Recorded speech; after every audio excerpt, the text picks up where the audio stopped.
En lo personal estoy muy contento por un par de motivos en específico.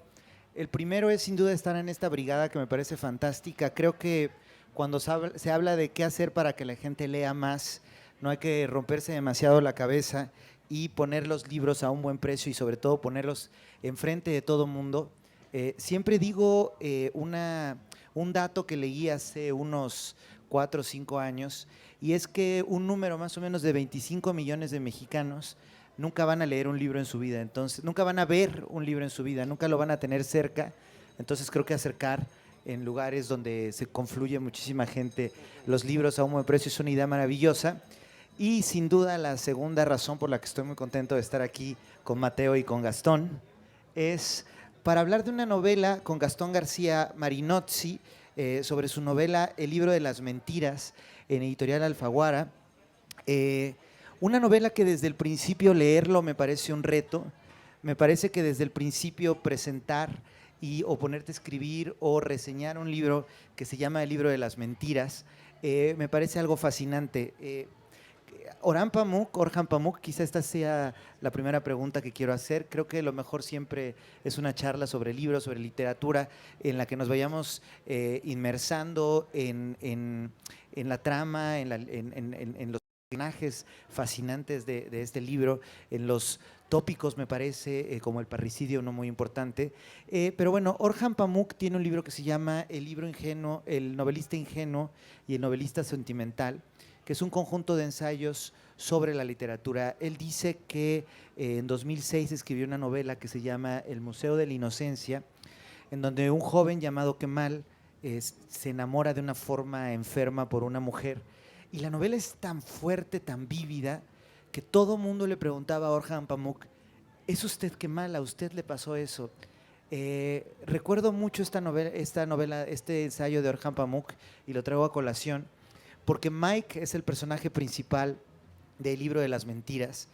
Y lo primero que le quiero preguntar a Gastón y lo primero que les quiero decir a ustedes es una novela que parece una confesión de vida de Mike, que es una confesión de vida de Mike y se llama El libro de las mentiras. Muchas gracias, mucho gusto, encantadísimo estar aquí también. Gracias, gracias. Volviendo a lo que comentaba Adán antes, realmente son estos lugares en los que nos sentimos más felices que en ningún otro lado, creo yo, porque ya la tarea de estar alrededor de los libros en un lugar que tiene tanto sentido como aquí, la verdad que completa por en el 100% la experiencia de la felicidad que nos dan los libros y la lectura. Bueno, muchas gracias Adán por haber leído también el libro y tener esta charla que sí, como dices, es una especie de confesión por parte del protagonista. Tenemos un protagonista que nos acompaña, nos lleva de la mano, creo yo, a lo largo de toda la historia, una historia entre Mike y Mia, que es la mujer de la que están enamorados. Son unos chicos de 20 años, universitarios, que van a descubrir de pronto que todavía hay asesinos impunes en la dictadura argentina. Entonces ellos desde la universidad y desde su grupo de amigos empiezan a crear un grupo para luchar contra esta gente, ¿no? La cuestión es que en medio de eso, lo político, que parece importante pero al final no lo es tanto a lo largo de la historia, más bien es como el contexto en el que ellos se mueven, es la excusa para contar esa historia de amor entre ellos dos, ¿no? Y aquí Mike sí justamente va relatando, narrando sus sentimientos, sus emociones, lo que es como una larga confesión, es verdad. Claro. Es muy interesante, la novela está construida en 3 diferentes momentos. El primero justamente que sucede en la Argentina de finales de los 90. Todos pensamos que nuestra generación siempre fue maravillosa. Recuerdo a Octavio Paz que siempre decía que ser poeta y ser revolucionario en su época era lo mismo. Sin embargo, creo que en los 90 ser joven y ser revolucionario era lo mismo.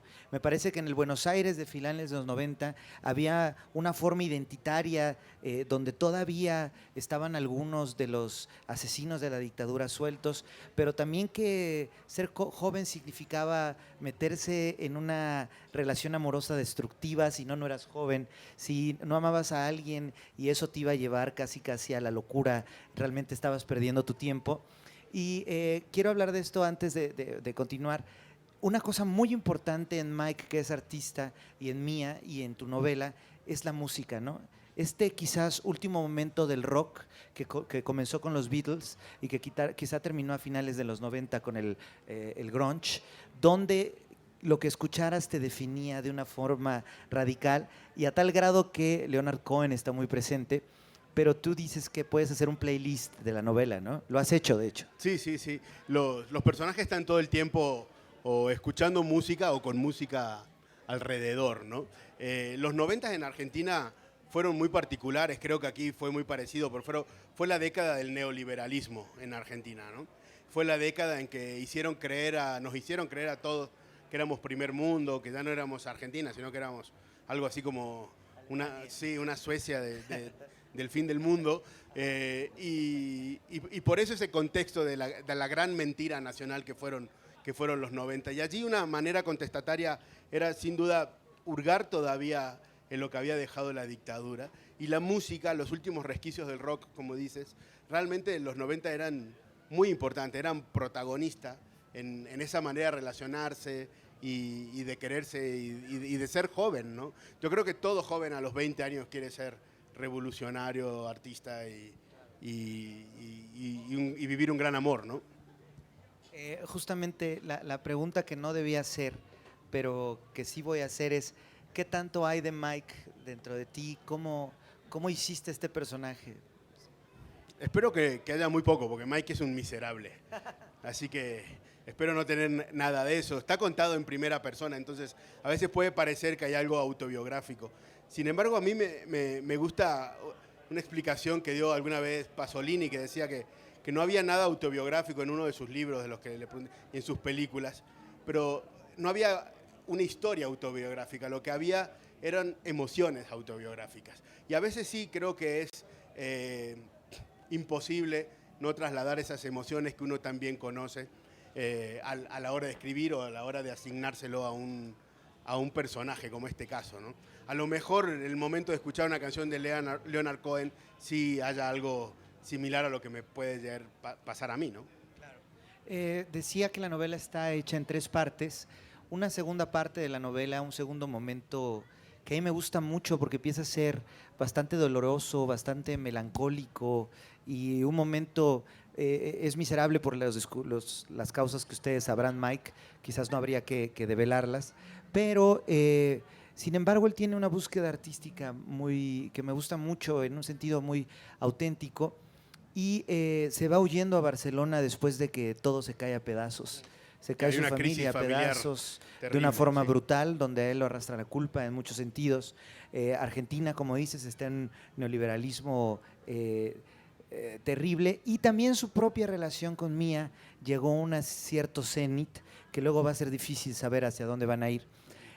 Cuando está en Barcelona, pensando también en el presente, en el mundo de los artistas o artistoide, desde hace 20 años, irse a Barcelona es un tópico, ¿no? Es un momento donde dice Juan Villoro, el único problema que hay de irte a Barcelona es que después ya no te puedes ir a Barcelona. Claro. Es decir, cuando llega a aquel lugar que ya no es Argentina, que ya no es Buenos Aires, experimenta algo muy particular, ¿no?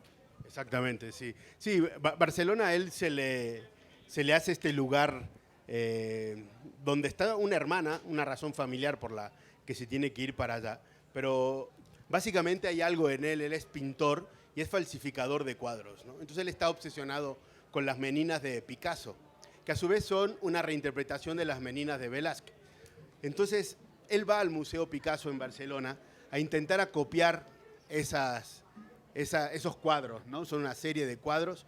Entonces él ahí es donde vive otra gran estafa, otra gran mentira, otro gran momento, ¿no? Y Barcelona para él es una ciudad que le abre las puertas como se lo ha abierto a tanta gente, pero él también la vive de una manera bastante particular, porque se la pasa encerrado pintando, luego en un hospital en un momento que tiene la enfermedad. Entonces su relación con Barcelona se da a través de una chica, a lo mejor, de una mujer colombiana con la que tiene una relación. Y creo que es un tópico alejado de la Barcelona que podían haber tenido muchos escritores. Yo mismo también viví en Barcelona, a lo mejor buscando algo de eso. Pero bueno, él está obsesionado con hacer una tercera versión de Las Meninas. Un tema muy importante, bastante desgarrador y creo que muy bien logrado en la novela es la enfermedad. En general, afortunadamente relacionamos el cáncer con gente mayor.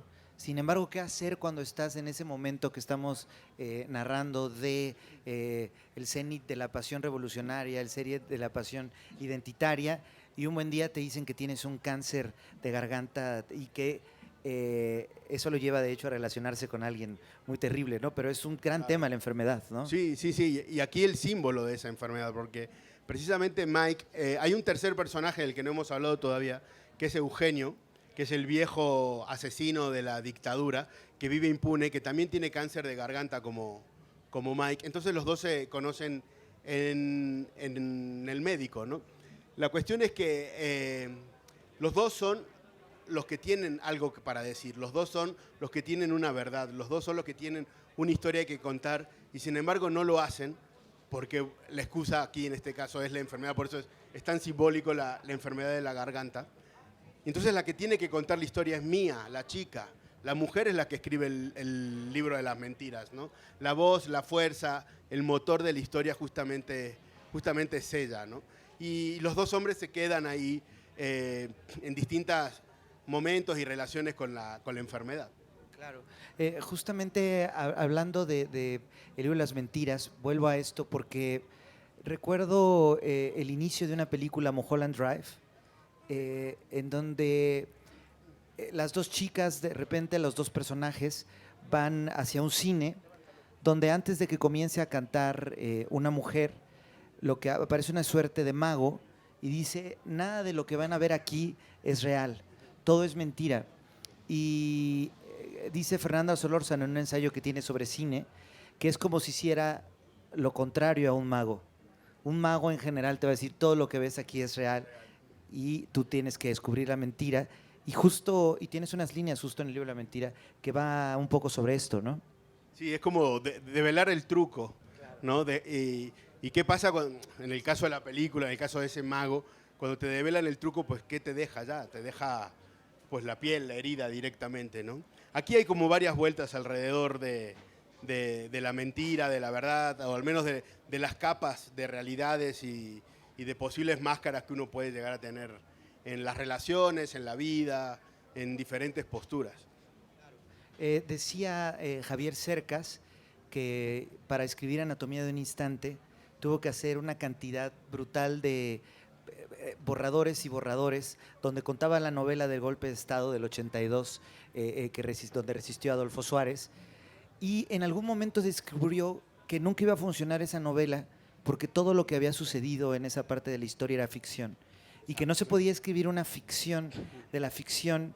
Creo que en este libro de las mentiras pareciera que es la única forma en la que se puede relatar la historia de un país o una generación, ¿no? Sí, países como los nuestros, México, Argentina, España, países que han sufren una etapa tan violenta como una dictadura, una guerra o situaciones como la que vemos a diario también. Creo que se torna como una obsesión la verdad, ¿no? Porque es la verdad la que cura finalmente. La verdad es la que le da el lugar y el espacio y la apertura a las víctimas para poder empezar a curar el enorme trauma de la violencia, ¿no? Y sí, me acuerdo muy bien el libro este de Cercas, ¿no? En el que trata de contar esto, que era toda una reconstrucción que habían vivido por la televisión o por los medios. Y al final a todos nos pasa un poco eso, ¿no? Finalmente la gente que vive directamente la violencia es la menos. Los demás somos espectadores desde otro lado, también afectados, por supuesto, en otro orden. Y somos ahí los que intentamos explicarnos eso. Y la única manera de explicarlo creo que es con la verdad. Porque la verdad es lo que da paso a la justicia. Si no hay verdad, no puede haber justicia. Y si no hay justicia, no puede sanar nunca ese gravísimo dolor, esa gran herida que tenemos como sociedad, ¿no? La analogía, decíamos también, de el cáncer es increíble porque los que tienen mucho que decir o los que traen algo atorado ahí son justo los que se enferman de cáncer de garganta. Pero creo que algo importante de la novela, como toda buena novela, es que a pesar de que se puede leer con una gran fuerza en el imaginario, tiene muchas cosas con sangre, con fluidos, con pelos, no solo la sangre del cáncer, sino también una sangre bastante sexual. Es decir, creo que es una novela donde, por más miserable que pueda ser un personaje, hay grandes momentos de alegría en ese sentido, de vitalidad, ¿no? Exacto, sí, son personajes que, como dijimos al principio, al menos 2 de ellos son unos auténticos miserables, unos enormes hijos de puta, pero sin embargo a la hora de contarlo o de saber lo que vamos a saber de ellos, pues no quise caer en el maniqueo y contar que son muy malos, muy malos. Al final de cuentas son gente que también se enamora, que quiere, que aman a su perro, a su mujer, a quien sea, ¿no? Siempre está esta idea de que Hitler era vegetariano porque le da lástima matar a los animales, ¿no? Bueno, eso es parte de la humanidad, o sea, somos así, en estos casos son unos casos extremos, por supuesto, pero creo que todos estamos hechos de esas sombras y de esas luces, ¿no? Sí, claro, incluso más allá de hacer un spoiler o contar la trama directa, creo que con imágenes podemos ir llegando a buenas partes de la novela. Y Eugenio, que me parece un personaje fascinante, donde creo que hay algo incluso de parricidio entre muchos de los personajes. Bueno, hay un parricidio muy fuerte en general. Tiene una escena que es de mucha belleza, con un tema que han tocado grandes autores y que siguen siendo tabú, como la pedofilia. Y Eugenio tiene un gran problema de ser pedófilo, de tener esto, pero cuando lo vemos en una relación con una muchacha, no es una relación terrible, es más bien una relación que tiene mucho de entrañable, ¿no? Sí, sí, es terrible esa escena, creo yo.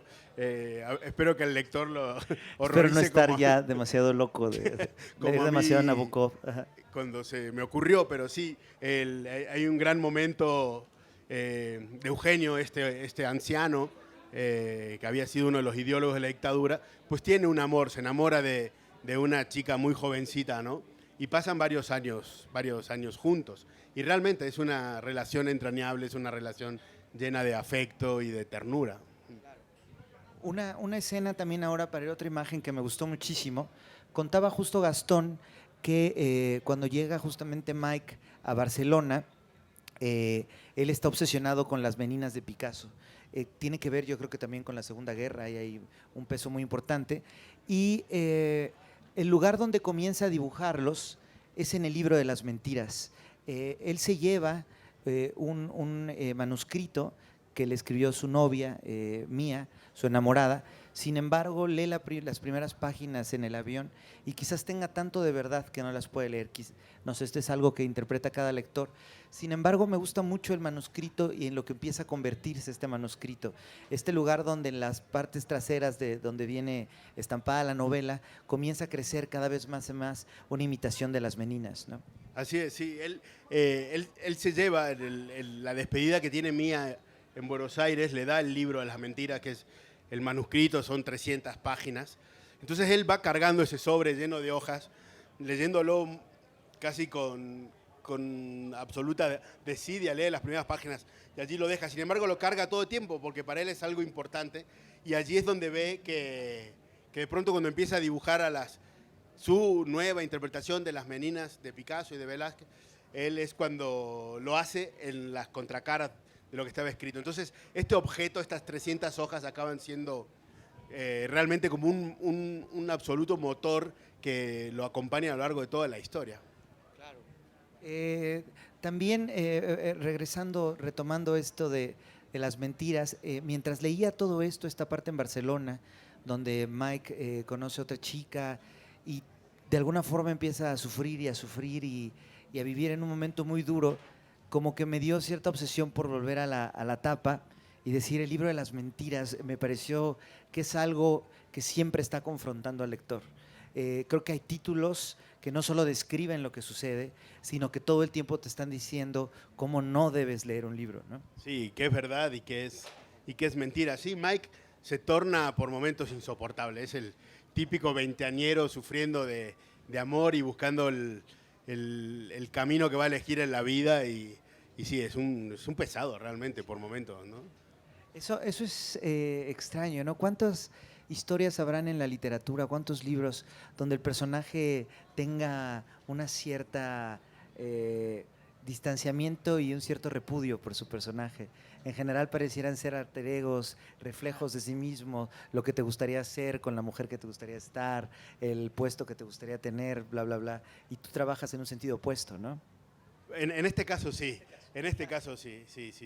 Pero bueno, como decíamos antes, creo que es difícil escribir una historia y que no haya nada de tu parte también, que no haya algo de tus emociones, de tus sensaciones, ¿no? Y entonces al final vas poblando a estos tipos con algo tuyo, que no sabría decirte exactamente qué, pero ahí está uno también, ¿no? Y de pronto muchas veces también puede ocurrir que el personaje acaba siendo un espejo oscuro del propio autor. No sé si este será el caso, lo tendría que hablar con mi psicóloga, pero por el momento creería que no, pero a lo mejor puede ocurrir eso, que al final acabas confrontándote con alguien, ¿no? En los últimos, ¿qué será? 15, 20 años, se han puesto mucho de moda la ficción sin ficción. Una autoficción, autores que hablan de sí mismo, autores que cuentan la historia de un país. Y resulta extraño que en esta autoficción siempre se va construyendo por fuerza un personaje que no tiene que ver tanto con quien lo narra, por más que tenga el mismo nombre, que haya nacido en el mismo lugar, haya escrito los mismos libros, esté casado con la misma persona. Siempre la literatura termina por construir una ficción aquí. Aquí sucede quizás lo contrario, ¿no? No haces autoficción, pero terminas por en aquello que odias encontrar algo muy similar. Sí. Lo que a mí me disparó para hacer esta historia es una emoción que creo que todos tenemos a cierta edad, que es cuando tienes que madurar. Llega un momento en el que dice, mira, como dice el poeta Jaime Gil de Viedma, la vida iba en serio, ¿no? Y hay un momento en el que te cae el 20, dices, pues ya no me puedo hacer el tonto, no puedo seguir haciendo esto. Y yo lo vi eso muy claro en El Padrino, en la película El Padrino, en esa escena en la que Mike, por eso se llama Mike, el personaje también, Mike Corleone llega a la boda de su hermana y es un chico todavía, no sé si se acuerdan del Padrino 1, en la primera, que el Mike cuando llega cree que todavía es lo que él quería ser. Era un militar honorable, una persona honorable, no lo que los Corleones eran, ¿no? Y de pronto él llega con su novia y todo parece muy luminoso y todo muy bonito, pero de pronto él observa a la gente que va a ver a su papá, ¿no? Que los recibe en el día de la boda de la hija, y se da cuenta ahí que es un Corleone, ¿no? Que es imposible dejar de ser lo que el destino le había puesto a él, ¿no? No es algo que yo crea personalmente, pero a estos personajes realmente sí. El destino en este caso es una visión pesimista, sin duda, pero es irremediable. Y lo que te tocó ser en la vida, pues a ellos les toca. Entonces, este segundo, que por supuesto Coppola, que es un genio, lo resuelve en 10 segundos, para mí, o menos tal vez, para mí fue como una idea muy poderosa, un disparador. Dije, esto es lo que quiero contar. El momento en el que dices, esto me tocó ser, me chingo y no me queda otra. Entonces, es ahí cuando creo que transcurre casi toda la vida de Mike que vemos en estos años.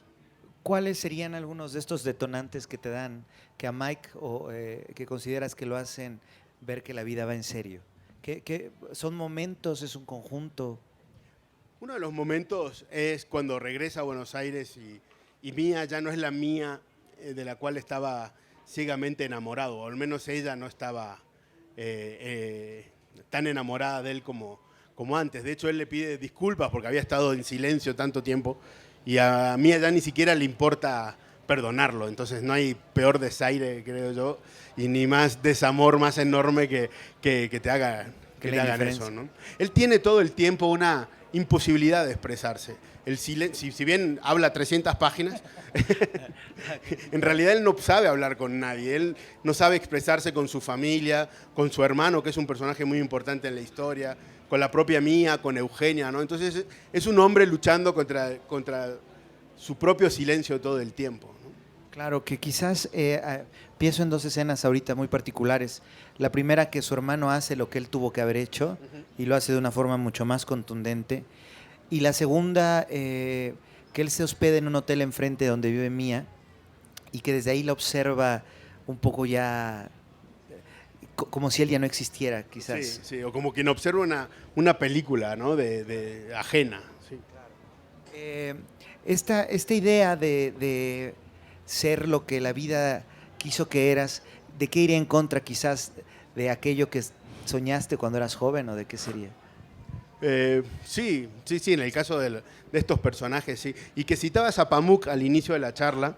A mí hay un texto de Pamuk, además de los que dijiste, que me encanta. Lo he leído muchas veces y tengo como una pequeña obsesión con ese texto, que es el texto que él leyó el día que ganó el premio Nobel, que se llama La maleta de mi padre, ¿no?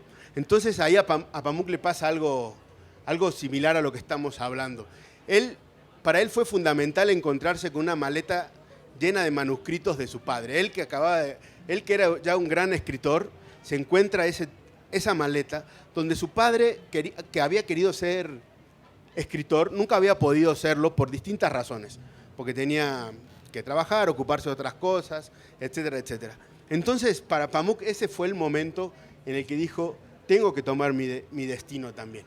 A mí me toca ser el escritor de esta familia, ¿no? Es precioso, es un texto muy, muy cortito, está en internet, se lo recomiendo que lo busquen porque es muy, muy, muy fuerte ese texto, ¿no? Y ahí le pasa algo muy interesante, porque él no lee todavía cuando escribe este texto esos manuscritos, porque dice, tenía pavor a dos cosas. Una, que los textos fueran muy malos, por lo que le iba a perder un poco el respeto a su padre. Pero el otro temor mucho mayor es que los textos eran muy buenos. ¿Y cómo iba a seguir él viviendo como un escritor consagrado cuando había dejado que su padre no pudiera realizarse como escritor? Bueno, es muy interesante. Claro, ahí siempre es bueno hablar de los aforismos involuntarios quizás de Oscar Wilde, ¿no? Que, hay dos tragedias en la vida de un hombre, de un ser humano. La primera, fracasar, y la segunda y la más terrible es cumplir tus sueños, ¿no? Tal cual, Dos tal cosas cual. que te destruyen absolutamente. Para retomar Por eso las abuelas dicen, cuidado con lo que sueñas. cuidado con lo que sueñas, que se va a hacer realidad. Pensando en Pamuk, se me ocurren dos cosas. La primera, hay en esta novela y en tus libros, lo que has escrito anteriormente, el teatro, el guión, ¿alguna constante que tú puedas leer? ¿Alguna obsesión? Seguro la hay, sí, sí, cómo no. Al menos en las dos novelas sí son personajes en tránsitos de la edad. El primero de la infancia a la juventud, de la juventud a la madurez. Creo que esos pasos me obsesionan en un buen sentido, ¿no? No es que me preocupe, bueno, a lo mejor sí, si uno se va quedando cada vez con menos pelo y más gordo y todas esas cosas, sí, pero en el fondo no, creo que el motor vital que nos obliga a ir reinventándonos. Yo no creo en la gente que nunca cambia. O sea, cuando te encuentras con un amigo en la primaria y te sigue diciendo las mismas cosas que hace 40 años, Es horroroso. Qué aburrido, ¿no? Hay como una convención social en que no puedes cambiar de equipo de fútbol, ¿no? Eso parece ser lo único. Pero cuando te encuentras con gente que sigue pensando igual hasta, no sé, de las cosas más disímiles, dices, puta, qué jodido realmente, porque creo que esos tránsitos, esos pasos, esos cambios de años y de edad son los que te ayudan a crecer en el más amplio de los sentidos, ¿no? Y creo que me gusta, al menos en las dos novelas que he publicado hasta ahora, intentar contar ese paso que hacen los personajes. Claro. Justamente ahora que lo dices, pienso que estos lugares de tránsito son interesantes en la novela. Me pueden venir una cantidad enorme de novelas que suceden en esos cambios. A mí me apasionan en lo personal, porque son lugares de vulnerabilidad donde puedes ver una personalidad mucho más rugosa, tangible y sangre, ¿no? Quizás la novela, contrariamente a lo que se piensa, es un lugar de defectos, un lugar de sangre, un lugar de momentos violentos donde de alguna forma en observarlos se tiene un cierto gusto por ello, ¿no? Sí, sí, y ahora que decías lo del tránsito también, lo que le pasa a estos personajes también que siempre se están moviendo de lugar. No solo están moviéndose en el tiempo, sino en el espacio de ciudades, ¿no? Y estos son, al final, como les va formando las distintas capas, ¿no? Esta rugosidad, sin duda, tiene que ver con todo ese movimiento, tanto al cabo de los años como al cabo de las ciudades y de los países. Decías, para quizás insistir un poco en aquel tema de descubrir quién eres, que se te ocurrió justamente con base en El Padrino, una novela de Orhan Pamuk, la más reciente, La mujer del pelo rojo. Uno de los temas, tiene dos temas muy importantes. El primero es Edipo y el segundo es El libro de los reyes, que es un libro de origen persi, donde sucede lo contrario a Edipo. Edipo, lo que le sucede es que el oráculo le predice el futuro y le dice que se va a acostar con su madre y que va a matar a su padre. En el libro de los reyes lo que va a pasar es que el hijo va a matar, el padre va a matar al hijo más bien. Entonces, esta novela de Orhan Pamuk, que después descubrimos que toda su obra está inmersa en esta obsesión, se informa tanto y se obsesiona tanto con Edipo y con el libro de los reyes, que su vida justamente termina por ser algo de esto como de Oscar Wilde. ¿Tú crees que en tu libro de las mentiras hay una idea en ese sentido de la tragedia? Creo que esa es una idea, se confunde usualmente el melodrama con la tragedia, pero la tragedia tiene justamente esto que dices, que refleja Coppola o Mario Puzo, que es, no importa lo que hagas o no importa lo que digas o no importa lo que sueñes, siempre vas a terminar por ser aquello casi que estaba mandado por X. Es en ese sentido, no digo en mis libros, pero de lo que estamos hablando, de esa tragedia, pienso desde Shakespeare a Onetti, ¿no?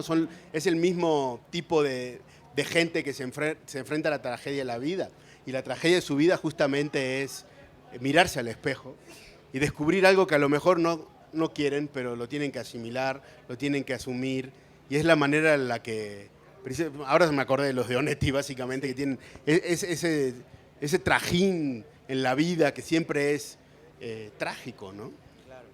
Hablando justo de Onetti, pensé en Montevideo y pienso también en tu novela, creo que Buenos Aires tiene algo de eso, y es que es terriblemente melancólica la novela, ¿no? Aunque comienza siendo joven, comienza enfrentándose todavía a lo que no es y a lo que va a ser muy pronto, desde el principio hay un sentido de no nostalgia, porque creo que la nostalgia es extrañar aquello que en algún momento sí hubo, pero me parece que en Argentina, en ciertos lugares, en la literatura argentina, hay una idea de melancolía, ¿no? De una pérdida de algo irrecuperable o que nunca estuvo, ¿no? Sí, sí. Y esto creo que es mi intento de contar lo que fueron los 90. Los 90 fueron en mucho sentido una década que a mi generación la marcó por completo, porque era la edad esta, teníamos a los 20 años. Nos marcó en muchas de esas cosas y fue una mirada, un punto de vista absolutamente melancólico, ¿no? Porque había sido la etapa en la que ya había acabado la primavera del regreso a la democracia y era como, bueno, ahora ya somos grandes, ya no tenemos la dictadura, ya podemos por fin ser un país en serio. Y aparece esto que fue terrible, el neoliberalismo, la manera en que se vivía, la gran mentira, ¿no? Entonces, creo que esa insatisfacción que producía ese gran momento era lo que daba pie constante a esa mirada melancólica, ¿no? Y justamente el Buenos Aires que cuento, que es un Buenos Aires falso, es un Buenos Aires que francamente no existe. Sí tomo algunas, a diferencia de la Barcelona que cuento, que con detalles uno puede tomar los mapas de esta Barcelona y verán que existe todo, pero la parte que cuento de Buenos Aires, no, hay como un parque, unos leones, un lago, que más o menos sí, pero no es verdad. Porque además, bueno, eso es importante, tú no eres de Buenos Aires, ¿no? Ah, también. Eres sí, de Córdoba, eso soy no de sé. Córdoba, sí. Si tenga alguna relevancia. Hablando de esta época, creo, y de los escritores argentinos y de Buenos Aires, creo que hay algo quizás contradiciéndonos con lo que acabamos de decir, o más bien afirmándonos en ello, que quizás tu generación fue la primera que abiertamente no se veía necesariamente influenciada por libros. No, obviamente la literatura era fundamental, pero ya fue un lugar donde puedes empezar la novela justamente en las citas que vienen al principio, citando a Michael Corleone en El Padrino, que dice, esa es mi familia, no yo, y también a Leonard Cohen. Creo que eso es importante, ¿no? No hay ya una necesidad completamente de verte tanto a Cortázar, a Borges, a Macedonio Fernández, aunque sí, obviamente eso está dentro, pero también de liberar, de soltar un poco, ¿no? Ciertos momentos. Yo creo que la literatura argentina tiene una virtud también que nos la dio Borges en ese sentido. Bueno, yo porque comparto pasaporte, no por otra cosa, ¿no? No porque crea que pueda pertenecer a ningún club de Borges. Pero Borges justo dio la libertad de la traición. Él hablaba mucho que en la literatura argentina no había una tradición, sino más bien una traición, ¿no? Y en ese sentido permitía todo el tiempo buscar hacia cualquier lado, buscar hacia cualquier otra fuente de la literatura, de la cultura, tus propias referencias, ¿no? Y luego hubo un actor de la literatura muy importante, fue Manuel Puig, que nos abrió ya en los 70 esa mirada hacia la cultura pop, hacia las telenovelas, hacia los magazines. O sea, fue una manera en la que Puig también nos dijo, miren, la buena literatura también se puede alimentar del cine, se puede alimentar de la televisión, de la música popular, ¿no? Entonces, en ese sentido, creo que al menos yo no sienta que deba tener alguna atadura ni de buscar algún tótem por encima para a la hora de sentarme a escribir, porque sería muy pesado, ¿no? Ese gran momento de Argentina en el que se dice maten a Borges, ¿no?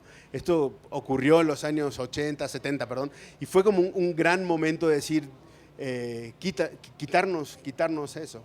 Es muy difícil, pero hay una liviandad que a veces otras tradiciones, otras literaturas nacionales no tienen. Claro, pienso en dos cosas. Esta de primero maten a Borges. Recuerda cuando tiraron sin duda la escultura de Octavio Paz aquí en México en algún momento, que fue algo paradigmático. Y quizás hablando de una banda de rock de Johnny Rotten, que se compró una playera de Pink Floyd y decía, y le escribió con I hate Pink Floyd, odio a Pink Floyd. Pero fíjate que las contradicciones son maravillosas, porque ahora que acabas de decir que el Buenos Aires es completamente ficticio, aunque es una ciudad que conoces perfectamente, recuerdo que Piglia decía que el Buenos Aires sobre el que escribía no era el Buenos Aires al que se iba a encontrar un turista, sino es el Buenos Aires que se encuentra el lector de Borges. Es decir, tu sí. Buenos Aires está mucho más cerca de Borges en ese sentido, sí, de la ficción o de los lugares. Hay una escena muy padre de unas pequeñas esculturas, ¿no? Esa me gustó. Que pasean por un parque donde hay unas esculturas de las musas. Sí, totalmente ficticio, no existe eso en Buenos Aires. Entonces, pues bueno, no sé si alguien tiene una pregunta sobre algunos de los pocos temas que hemos tocado, que van desde Sófocles a Leonard Cohen o Orhan Pamuk. Creo que es una novela con muchísima riqueza en ese sentido, una novela con una gran profundidad, y eso se lo agradezco muchísimo. Es una novela que lees con en verdad, eso que te gusta, ¿no? Una pasión y un cierto sentimiento de que te está pegando, ¿no? Como estas canciones justamente, o estos libros que te dejan justamente dentro de un estado de ánimo. Y creo que esta novela, El libro de las mentiras, tiene una nostalgia, una melancolía que es bastante pegajosa. De repente andas por ahí caminando y dices, ¿qué tengo? ¿Qué me pasó hoy? Me siento como en un estado de ánimo raro. Dices, claro, fue la novela de Gastón que estoy leyendo, que me tiene en ese estado de ánimo. Y creo que esa es en esa impronta, en ese sello, creo que también tiene unas partes sexuales, dilo. Tiene unas partes también sexuales. Puede ser algo que te influya. Sí, es un libro que en muchas partes se puede leer con una mano solamente, sin duda. Y bueno, no sé si tengan alguna pregunta para Gastón, alguno de ustedes. Hasta atrás.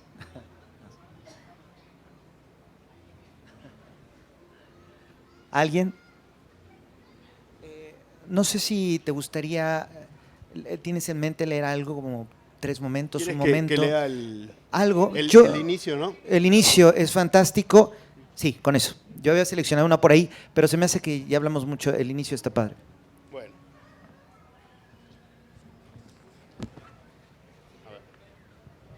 La vida es como un huracán. Nace y muere entre gritos y no se conoce la paz sino en el interior más profundo. Si uno pudiera ponerse en el lugar exacto del vórtice desde donde se expande la violencia del viento, ni siquiera se despeinaría. Allí, hundida, invisible y sosegada, está la ilusión de la vida. Luego, es la lucha salvaje por la supervivencia. Es avanzar dejando atrás la huella de su paso, arrancando las raíces de los árboles, volando los techos, destruyendo el camino. Si uno está en el centro del huracán, no puede ver el daño al que se somete a los demás. Piensa, engañándose desde que nace hasta que muere, que apenas sopla una brisa que refresca la existencia. Pero no, es duro darse cuenta de que uno también es un vendaval, destruyendo todo a su paso. Una mañana desperté y Mía estaba a mi lado. La noche anterior regresamos de la facultad y dormimos por primera vez juntos al entrar a la casa. Ella fue directo al estudio donde estaban mis cuadros. Por fin los veo, dijo. No había muchos, acaso unos 6 o 7, y todos estaban inconclusos. Están increíbles, dijo Mía, sacándose el abrigo rojo. Parecen de verdad, comentó. Le respondí que no eran de mentira. Allí mismo, entre mis cuadros que no eran ni de verdad ni de mentira, hicimos apurados el amor sin siquiera quitarnos toda la ropa. Al acabar continuábamos ansiosos y nos seguimos besando entre el aroma a nuez y a linaza de los óleos y al tiner de los pinceles sucios. Luego regresamos al comedor, abrimos una botella de vino, una lata de sardinas que cenamos con unos tomates asados con un poco de aceite de oliva y orégano. Sentados uno frente al otro, mirándonos con la timidez de los que se observan y acaban de descubrirse en el sexo, hablamos de lo que siempre hablaba la gente como nosotros en esa época. La guerra de los Balcanes, lo que había dicho el ministro de Economía, el libro de Debord que nos había pasado un profesor, cosas así que nos alejaran de la vergüenza de parecer frívolos, pero la verdad es que lo único que queríamos era ir a la cama. Volvimos a hacer el amor y al cabo de un rato nos quedamos tirados, tomados de la mano, sintiendo el fresco de la noche lluviosa que entraba por la ventana.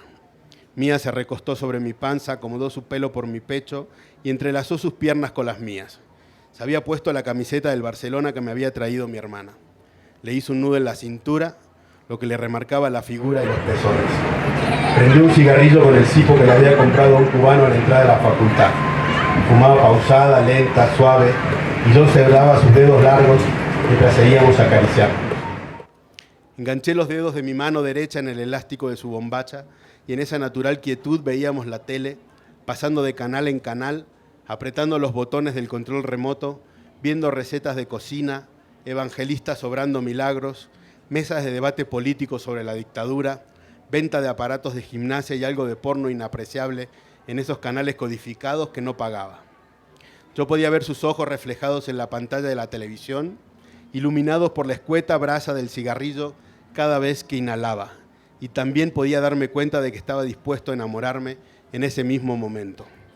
Nos quedamos en un canal que estaba dando El Padrino y volvimos a acomodar nuestros cuerpos para poder ver mejor la película, sin separar las piernas, ni su pelo de mi pecho, ni mi mano de su cintura. A la vez que nuestras pieles iban encontrando el punto de encuentro a la temperatura, parecía que empezábamos a sincronizarnos en los latidos del corazón. ¿Cuántas veces pasa esto en la vida? ¿Es real? Esto es imposible, me dije. No puede ser verdad, pero estaba pasando. Tampoco era mentira. Pasó en un segundo, un minuto. Pasó y ya. En ese mismo momento en la tele, Vito Corleone acariciaba a un gato y le decía a Bonacera, ¿por qué fue a la policía? ¿Por qué no vino a mí primero? En el reflejo de los claroscuros de la escena podía ver a Mía fumando. Sentía su peso concreto sobre la piel que cubre mi pecho mientras enganchaba mi dedo a su ropa interior como quien se amarra a un bote en medio del naufragio. En ese mar, arrastrado, tuve la sensación de que por fin estábamos inaugurando algo, sin pompas, sin ruidos. El mundo nuevo en el que íbamos a vivir para siempre. Un mundo nuevo que nos dimos cuenta en ese momento ya conocíamos de memoria. En eso, Michael Corleone entra a la boda de su hermana de la mano de Kay. Se sientan en un discreto margen desde el que observan la escena familiar. Se sirven de la jarra y beben. Se ríe. Ella está contenta porque cree entender quién es Michael. Si bien nunca lo sabrá, ahora no sabe que no lo sabrá. Por eso sonríe. Lo mismo nos pasa a todos. Él, hasta ese momento, El joven que había destacado en el ejército pensaba que el destino y el futuro eran materia moldeable por su propia voluntad. Pero las cosas ocurren en un segundo y se definen sin querer y la mayoría de las veces sin darnos cuenta. Como ahora yo que toco a Mía y que Mía me toca a mí, las cosas pasan y ya.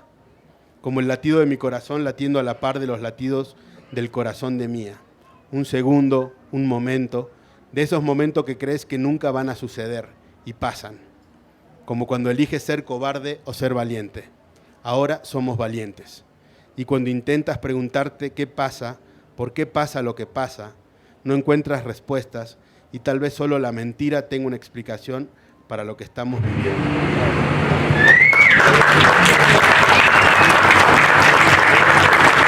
Pues si nadie más tiene algo que decir, muchísimas gracias, Gastón. Gracias. Muchísimas gracias. Gracias a todos ustedes. Aquí está la novela, por si alguien debe comprarla y aprovechar que está aquí Gastón.